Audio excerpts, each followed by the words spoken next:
विश्वाची उत्पत्ती कशी झाली, आपण इथे का आहोत, या प्रश्नांची उत्तरे शोधण्यासाठी जगभरातील शास्त्रज्ञ एका सूक्ष्म कणाच्या मागावर आहेत आणि त्याचं नाव आहे न्यूट्रिनो।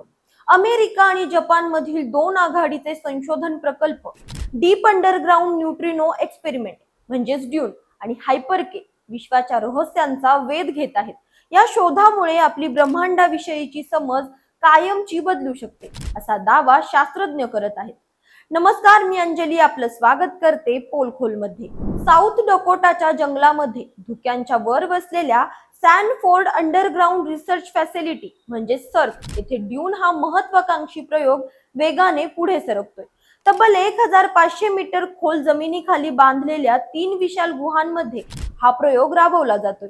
या गुहा इतक्या मोठ्या आहेत की त्यांच्या समोर बांधकाम करणारे बुलडोझर आणि कामगार खेळण्यांसारखे दिसतात। या सुविधेचे संचालक डॉक्टर जॅरेट हेइस यांनी या गुहांना विज्ञानासाठीचे कॅथेड्रल असं संबोधलं आहे। आम्ही अशा डिटेक्टर्सची निर्मिती करत आहोत जे विश्वाच्या गुढांचं उत्तर शोधतील। 35 देशातील 1400 शास्त्रज्ञ एकत्र येऊन आपण का अस्तित्वात आहोत या प्रश्नाचं उत्तर शोधण्यासाठी झटत आहेत, असं डॉक्टर हेइस यांनी सांगितलं। या प्रयोगात शास्त्रज्ञ न्यूट्रिनो आणि त्याचा प्रतिद्रव्य अँटी न्यूट्रिनो यांचा अभ्यास करत आहेत।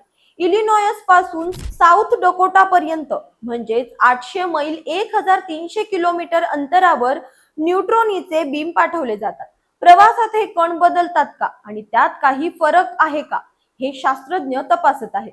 जगाच्या दुसऱ्या टोकाला जपान मधील शास्त्रज्ञही मागे नाहीत। त्यांचा हायपरके हा नवा आणि प्रगत न्यूट्रिनो डिटेक्टर लवकरच कार्यान्वित होणार आहे। हा डिटेक्टर त्यांच्या विद्यमान सुपरके पेक्षा मोठा आणि अधिक संवेदनशील आहे। टोकियो पासून 9650 किलोमीटर अंतरावर असलेल्या या प्रयोगशाळेचं स्वरूप एखाद्या सोनेरी मंदिरासारखं आहे, जे साऊथ डकोटाच्या कॅथेड्रलशी जणू स्पर्धा करतंय। Doctor Mark Scott, Imperial College London यांनी सांगितलं, आम्ही 3 वर्षात न्यूट्रिनो बीम चालू करणार आहोत। आमचा डिटेक्टर मोठा आणि संवेदनशील आहे, त्यामुळे आम्ही ड्यून पेक्षा पुढे आहोत। हायपरके हा देखील आंतरराष्ट्रीय सहकार्याचा प्रकल्प आहे, ज्यामध्ये अनेक देशांचे शास्त्रज्ञ सहभागी आहेत। विश्वाच्या सुरुवातीला बिग बँग नंतर मॅटर आणि अँटी मॅटर समान प्रमाणात निर्माण झाले। सैद्धांतिक दृष्ट्या या दोघांनी एकमेकांना नष्ट करायला हवं होतं आणि विश्वात काहीच उरलं नसतं, पण तसं झालं नाही। आपण तारे, ग्रह सगळं काही इथेच आहे। याचं कारण काय? शास्त्रज्ञांना वाटतं न्यूट्रिनो आणि अँटी न्यूट्रिनो यांच्यातील सूक्ष्म फरकात याचं उत्तर दडलंय। जर हा फरक सिद्ध झाला तर मॅटरने अँटी मॅटरला का मागे टाकलं हे समजेल। डॉक्टर केट शॉ सक्सेस विद्यापीठ या म्हणाल्या, हा शोध आपली विश्वाविषयीची समज आणि माणसाचा स्वतःकडे पाहण्याचा दृष्टिकोन क्रांतिकारी पद्धतीने बदलू शकतो। त्या पुढे म्हणाल्या, आपल्याकडे आता तंत्रज्ञान, अभियांत्रिकी आणि संगणकाची ताकद आहे, जी या मोठ्या प्रश्नांना सामोरं जाण्यास सक्षम आहे।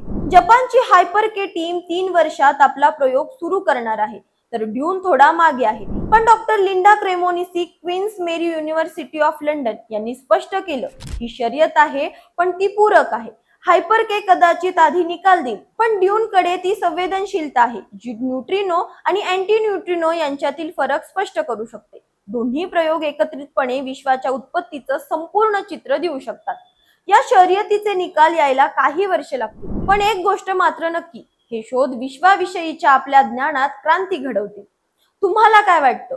न्यूट्रिनो आपल्याला विश्वाच्या रहस्याचं उत्तर देईल का, की आणखी काही गूढ उलगडायचे बाकी आहेत? तुमच्या प्रतिक्रिया कमेंट्स मध्ये नक्की सांगा। अशाच माहितीपूर्वक व्हिडिओसाठी आमच्या चॅनलला लाईक, सबस्क्राईब आणि शेअर करा।